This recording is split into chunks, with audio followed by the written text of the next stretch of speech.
My name is Monique Hardin Cordero, and I am the Community Impact and Health Partnerships Director here at the NKF, serving Greater New York. I've been with the organization for 6.5, it'll be 7 years soon. I can't believe how much time has passed by. And a lot of people don't know about the work of the Kidney Foundation. And so I'm so proud to represent. A lot of people aren't familiar with the Kidney Foundation. And one of the things I like to always share is that it's a voluntary organization. You know, we have a lot of obviously nephrologists, primary care doctors, and people who work in the renal space. And obviously the specialty of working in the renal space would encompass these different individuals. We also have a lot of kidney patients who volunteer for us. I would say they are our biggest advocates because I don't think anybody can tell a story better when it comes to kidney disease than a patient sharing their story. So I have a lot of respect for our patients. The National Kidney Foundation, I think, has been around now close to a little over 6 decades. So I wanted to share that with you as well. So I already told you about the NKF. The success of our organization is based on volunteers. So before I delve deeper, I like to share facts with everyone because I think that's important. Did you know that 1 in 3 adults, that's a little over 33 million adults, are at risk for kidney disease? 1 in 7 adults have kidney disease, and yet they do not know it. And that's definitely a problem. Kidney disease is the 9th leading cause of death over other conditions such as breast cancer and prostate cancer. And the one good thing I can say is that it is preventable. So with early detection and treatment, kidney disease can be stopped or the progression could be slowed down with awareness. I would be remiss if I didn't take the opportunity to talk about COVID. When COVID came out, there was a great deal of focus in terms of COVID and its impact on the lungs. And we were still learning, and we're talking about going back 3 years ago, we started to learn that COVID had severe impact on the kidneys. That's something that we found out the hard way when many people were being brought in and suffering from acute kidney failure. Even though we have a better understanding of how COVID impacts the body, we're still learning. And it's important for me to bring it up because COVID, even though it might be a different iteration, is still around. As we're even speaking, there are people who are in the hospital sick with COVID. They might not be dying, but they have COVID, they're sick. And so I say that to you just to be mindful and protect yourself. My goal is to help you understand what the kidneys do and what important role they play in the body. The other thing too is for you to understand what kidney disease is and what are the options for treating someone who has kidney disease. Of course, I want to address who is at risk, what you should do to protect your kidneys, and then finally go into why kidney disease is considered a condition that's under-recognized and yet is a public health problem. And so I'm hoping today to bring and shine light on it so that you're better aware and you can share this information with your friends and family. I'm going to take an opportunity to help you understand a little bit more about the important role that the kidneys play. And this diagram shows 5 key things that the kidneys are responsible for. Most people are born with 2 kidneys, right? And the kidneys are considered about the size of your fist, give or take. So that's pretty substantial. People don't realize how big they are and also how much they weigh. They weigh about 5 ounces, which is about the weight of a good solid leather baseball. So for anybody who plays baseball, and if you held a baseball, you would realize how heavy they are. There are 5 things noted in this slide. Most people know that the kidneys are responsible for removing waste from your body. So what they do is they filter your blood, removing different things that your body doesn't need. And then those things are removed from your body in the form of urine. That's mostly the main function that people know the kidneys for. But the kidneys do so much more than that. So for example, kidneys are responsible for making red blood cells. Okay, there's a special hormone that they release that helps you in making red blood cells. And red blood cells are important in your body because with the red blood cells, they help you get oxygen through your system. So that's very important and key. They also help to balance minerals and the fluid in your body. So the pH, minerals, and the fluid. If you notice, somebody might end up, for example, having ankles that are swollen. If your kidneys are working properly, fluid would not be able to pull at your ankles because the fluid is being pushed through your body because your kidneys are doing its job to make sure that that happens. That's very important to state, and people don't realize that. And then they help your body maintain a proper pH. Kidneys also are very important in controlling blood pressure. They produce a hormone that helps you control your blood pressure, which a lot of people didn't know. And then, of course, your kidneys help you keep your bones healthy. They activate vitamin D, and this vitamin D is used to repair your bones and to rebuild them so that you can be strong and do the things that need to be done. So kidneys are doing a lot for your body. And hopefully by me sharing these 5 key things, it will help you develop a better and greater appreciation for what they do.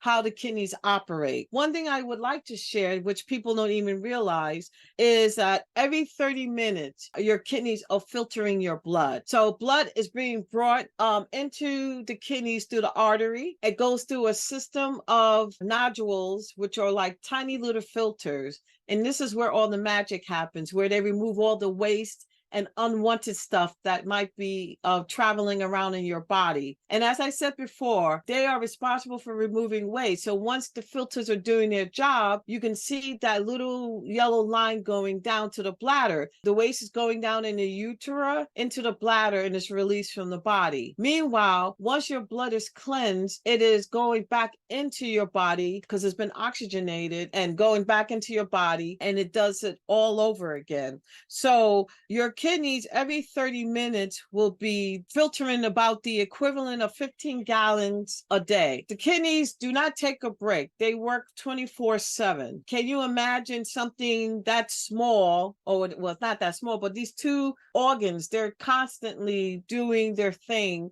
to make sure that you are balanced and your blood is cleansed so that your body gets the maximum benefit in terms of what it needs so that you're able to carry out your daily chores of the day. What I like to compare the kidneys to is a coffee filter. If you have a coffee filter, and for those who use a coffee filter, you put coffee grinds in the filter, and then usually you would pour water into the filter. What comes through the filter is just the water while the coffee grinds are maintained in the filter. That's what the kidneys are doing. They are allowing the blood to go through, removing any toxins that are in the blood so that when it goes back through your body, it's clean and pure and doing what it needs to do. So I always like to use that as an analogy to help people understand how the kidneys operate. I just talked about what the kidneys do and what they look like. There are 5 key things that the kidneys are responsible for. So now we're going to talk about chronic kidney disease, or as we abbreviate it to be CKD. The kidneys, if they're damaged, that means they're no longer working and being as efficient as they should be in terms of being able to remove waste from your body or being able to help in terms of the control of blood pressure. So for example, if your kidneys aren't able to remove waste from your body, then that means that waste builds up and it really doesn't have anywhere to go except be stuck in your body, which is not ideal, right? That can cause a whole host of problems. I also told you that kidneys are responsible for your blood pressure. So if your kidneys start to fail, that means that they're not able to control your blood pressure. And what ends up happening is that you put more pressure on your blood vessels. That means your heart has to work harder, pumping harder in order to get blood going through your body in an effective way. This puts a strain on your heart, and many people end up with heart disease as a result, or I should say heart failure, because the heart has to work so hard. I mentioned that the kidneys are responsible for bone repair and development, right? If your kidneys aren't working, they're not able to help with that feature anymore. And then that can end up resulting in bone disease. And also it can end up resulting in anemia because they're also, I told you, responsible for your red blood cells. Your red blood cells help to bring oxygen to your body. If you're not able to get proper oxygen, you will find yourself feeling more fatigued. They call it anemia, but simply put, you end up feeling more fatigued because you're not getting the kind of oxygenation that you need in order to carry out the kind of duties that you would need. And so as a result, when these things happen, you can end up eventually having a situation where your kidneys can fail. And without treatment, it can lead to death, which is no small thing, right? We have something called the 33% campaign. Now, I opened up and told you in the beginning, 1 in 3 people are at risk for kidney disease. right? So if you count off every third person, that person could potentially have kidney disease. And then also remember, I told you a lot of people have it and don't even know it. We asked the question, are you in the 33%? That also means, for example, do you have diabetes? Do you have high blood pressure? Do you have heart disease or heart failure? Do you have a family member with kidney disease? These are questions that we ask people to think about when we do our risk quiz. Are you overweight or obese? That's also something that you should be mindful of. Are you over 60? Just because you're over 60 doesn't mean you're going to get kidney disease, but it says something for you to be mindful of, because with wear and tear, your kidneys can become less effective in terms of the work that they do. So we ask you to pay attention. Two of the leading causes of kidney disease are diabetes and hypertension. 1 in 3 adults with diabetes has kidney disease, period. In fact, we know that there is an increase in type 2 diabetes on all levels, adults, even young people. There's been an uptick in type 2 diabetes. And if this is unchecked, then it can put you at risk for kidney disease. Diabetes wreaks havoc on those little nodules or filters in the kidneys, as I mentioned to you before. It makes it harder for those filters to do their job because they start getting compromised. We know diabetes is one of the leading causes of kidney disease. The other condition, of course, is high blood pressure. A lot of people who have high blood pressure are also at risk for kidney disease. And in fact, most people with high blood pressure don't even have symptoms. And therefore, it is known as the silent killer. So if you have high blood pressure, you need to measure it in order to keep that in control and reducing your risk in terms of kidney disease. 1 in 5 adults with high blood pressure are putting themselves at risk for kidney disease. And it is the second leading cause to kidney failure. One thing that I always like to tell people, especially when it comes to high blood pressure, if the blood pressure is not put in check, and I mentioned to you before that the heart has to pump harder, what ends up happening is that people will probably end up dying from a cardiovascular event. So their heart will give out before their kidneys do. There's a deep relationship between the heart and kidneys, which is why I make that point. If you have any of these two chronic conditions, you need to be mindful to monitor them and do the things necessary in order to protect your kidneys so that you're not at such great risk. So what can I do? It's not all doom and gloom. If you have risk factors, you need to know it. And the only way you can know it is by getting tested. As I said before, 90% of the people with kidney disease don't know they have it. And we want to prevent that from happening. And there are 2 simple tests that you can take in order to determine if, in fact, you have kidney disease. So the first test is a urine test. And it basically is looking at the amount of protein that is deposited into your urine. That's not supposed to happen normally. And so if you go to your doctor, and your doctors, by the way, your primary care doctors, when they do your blood work, they are taking and gathering this information as well. They can just as well and easily share it with you because they're doing it. The urine test looks at the amount of a particular protein that gets deposited into your urine. Since that normally isn't supposed to happen, it's a sign that something is going on with your kidneys if they start seeing the presence of a particular protein. If they see protein in your urine, then usually that will prompt the provider to do the next thing, which is to do a blood test. And the blood test, which is basically, we call it the glomerular filtration rate, it's looking at your kidney function, looking at how well your kidneys are operating to filter your blood. I almost look at it as a percentage number. If you have a GFR of 100 in the 90s, it means that your kidneys are doing mostly what they're supposed to do. There might be a little something happening, but I'll get to that later. There are stages that we look at that determine the functioning of the kidneys. But like I said, these are 2 simple tests that can be done. Your doctor does these tests, probably doesn't even tell you. And I mention that to you because it can be a point of conversation that you have with your doctor. Kidney disease can be treated. We look at kidney disease in stages, and there are 5 stages. So the first stage is 90 or higher, so 90 to 100% kidney function. kidney damage with normal kidney function. Something happened, but your kidneys are doing mostly what they're supposed to do.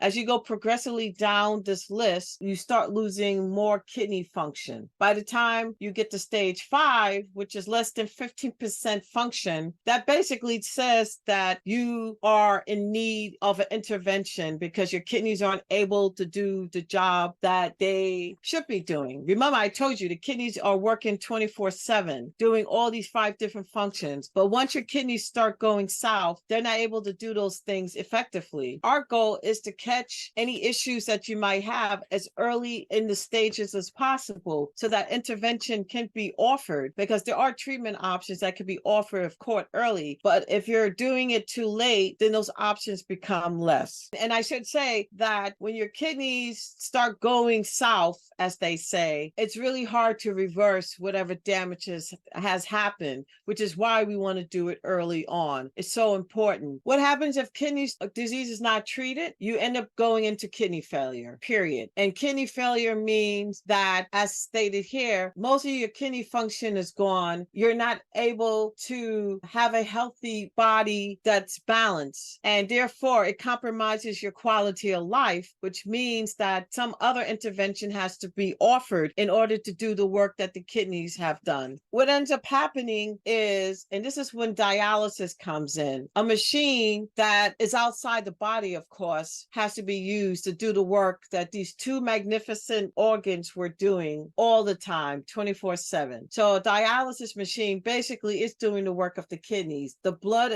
flows out of the body through this machine. The machine filters the blood, and then it brings the blood back to your body. And there are 2 types of dialysis modalities. One, hemodialysis, that happens usually in the larger centers that you might see around the city. And then you have also the peritoneal dialysis, which uses your own body. The peritoneal lining within your abdomen is used kind of like a filter to help cleanse your blood. It does it in a very unique and intricate way. And usually this is something that a lot of people do at home. And the advantage of doing it at home is that it's usually done at night when a person is sleeping. And so it's a little bit less disruptive, because while a person is sleeping, this machine is helping to cleanse their body so they're able to get adequate rest and still have a pretty normal existence. Going to the dialysis center, people usually are going about 3 to maybe 4 times a week, depending on how long they're in the chair.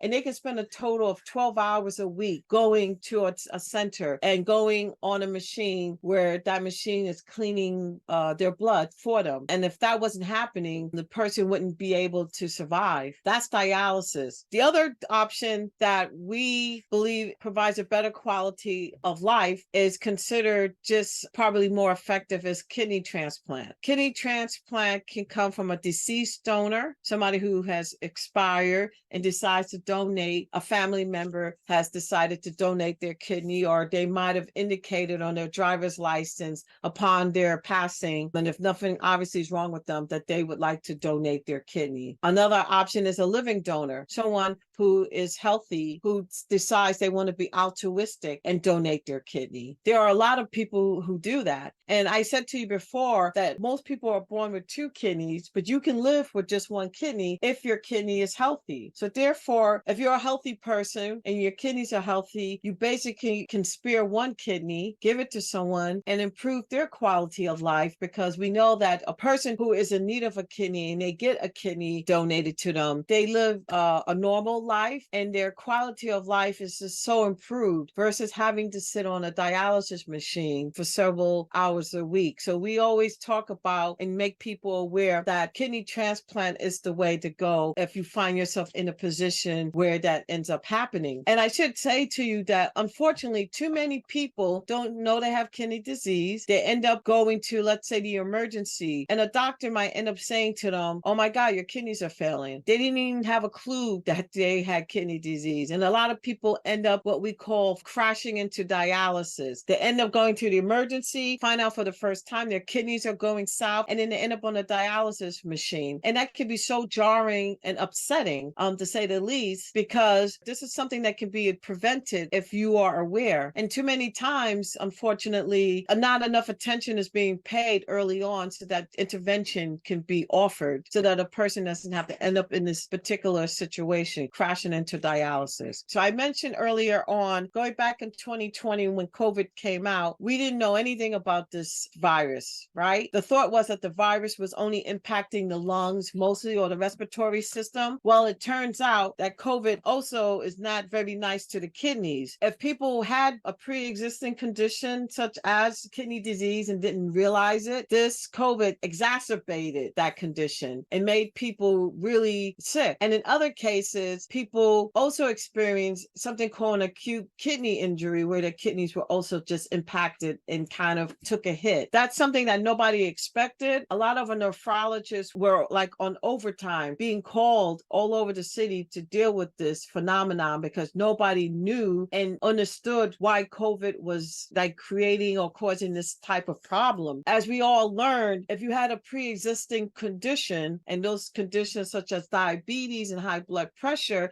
it put you at greater risk to succumbing to COVID, because this COVID virus, it knew no bounds. It went after everybody and anybody, and it wreaked havoc on a number of people. A lot of people suffer from kidney injury. We know a little bit more now, and we are able to do better because there's an understanding, but you want to protect yourself and not be put in a position where you have to be concerned about anything related to your kidneys being injured. So I just put that out there. Mask up and protect yourself. It's important. Organ donation and transplant. So I mentioned to you that if your kidneys have failed, the remedies to address it are to get a donated kidney. The waiting list in New York State is extremely long. There's over 100,000 people on the waiting list in the US. I'm sure that numbers went up since this slide was created. Most of the people on that list are waiting for a kidney. And in New York State alone, nearly 9,000 New Yorkers statewide are waiting for a life-saving transplant. Just in New York State alone. Last year, more than 1,000 organs were transplanted integrated in New York area. That was last year. I'm sure that's going up slightly. I should also add that the wait time in New York City to get a kidney, if you end up going on the waiting list, can be 8 to 10 years. So if you're waiting for a kidney and you're in New York City, you can have a very long wait. And that's because the wait is tremendous. There aren't enough kidneys to address the need. That's why, of course, we let people know that people who are healthy and they want to be altruistic can donate a kidney. And we also tell people to advocate for themselves if they are in a position where they're looking for a kidney. And we let them know, you should let people know, you have a need, and donating a kidney isn't a death sentence because you can live a normal life. I'm proud to say that my husband's niece, she donated a kidney to her best friend, and the quality of life of her friend is like night and day. Her friend was doing so poorly, and once she donated her kidney, she just got her color back and she got her life back. And my husband's niece looks great. Like you could not tell, but in her heart, she gave life to her friend. Donors, kidney donors, to be the most magnificent people in the world because they're selfless and they're just so genuine and giving. And I just feel lucky that I know someone who would step up and do that. It's amazing. Some groups who are at greater risk. So if you're African American, you're about 3 times more likely to develop kidney failure. If you are Hispanic, you are 1.5 times more likely. And people in these Pacific Islander groups are also at higher risk.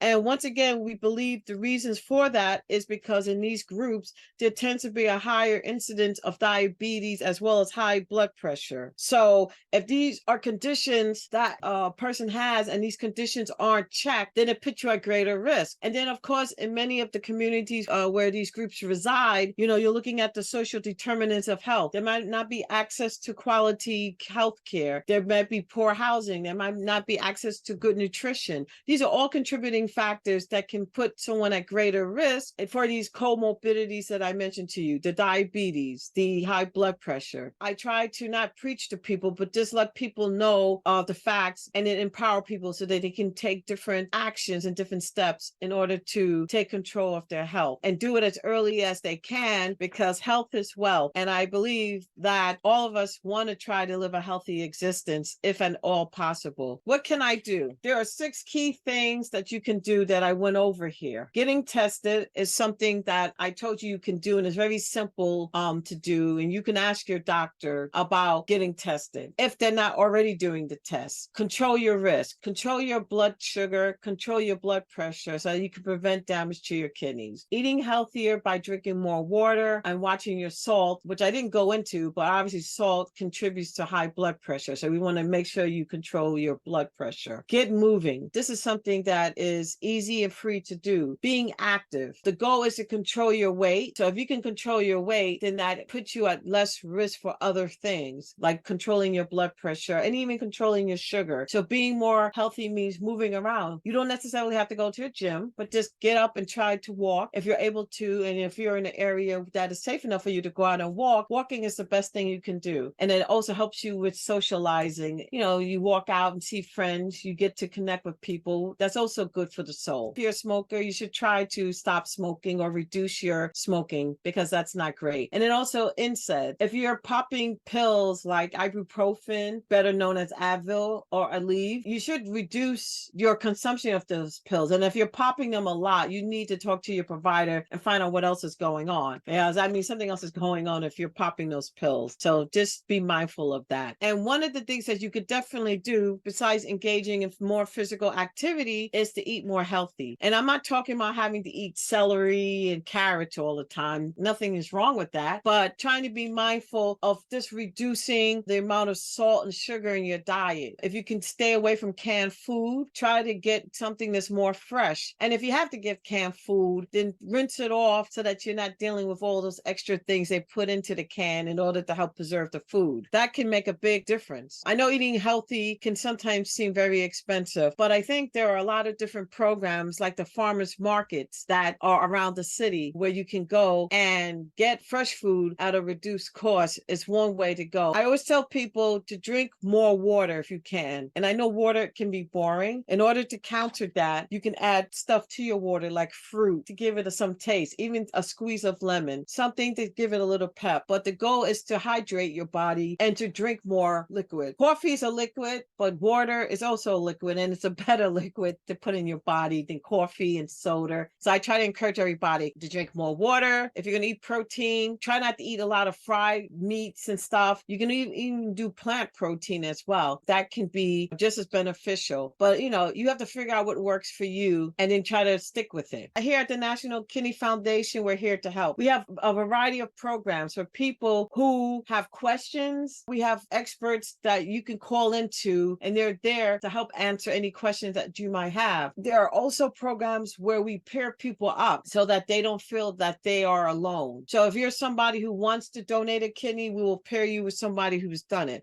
If you're somebody who's looking to receive a kidney, we can pair you up with somebody who's done that as well. And everything in between. The point is that you don't have to do this alone. We work very hard to make sure we can connect you with somebody so that you aren't alone. And then we have online communities where we have communities that can address almost any issue. Parents of children who have kidney issues, people who are going through, you know, maybe depression. You can be online speaking with experts. The online communities allow you to share and not feel exposed. We have a lot of people who join the communities and they feel really comfortable being able to share different things. So this is called Know Your Numbers. Just like you should know what your blood pressure is, most people do, you should know your numbers for diabetes, right? So here it tells you what the range is that you should be looking at. And this area here, what you can fill in for yourself. Your blood pressure, we have here the range that we like to see. And then here, your kidney function. So the things that I mentioned earlier, know your numbers is important because knowledge is power. And here we have the QR code. You can be able to go with your phone, go to the QR code and take this risk quiz for yourself and determine what your own risk factor is. Information regarding the numbers and email addresses that I showed you earlier so that you have this all in one place. This is a tool that I like to share with people because I think that knowledge is power, and this is one way to give you your power. I'm not a doctor, so, you know, the information I gave you today is fairly general. I encourage all of you to follow up with a primary care provider because now that that I've shared information with you, you use this as an opportunity to start the conversation with your doctor. They should be having this conversation with you. I can tell you, even with my own doctor, she would even admit that the primary care doctors don't do a good job covering this topic. But every time I see her, I always ask her, what is my kidney function? What is the number? Don't tell me my kidneys are good. I want to know what the number is. I love being able to present to people in the community and to share knowledge and to empower so that people can go and do their thing, feeling empowered to ask the right questions and take ownership of their own health. In this case, kidney health.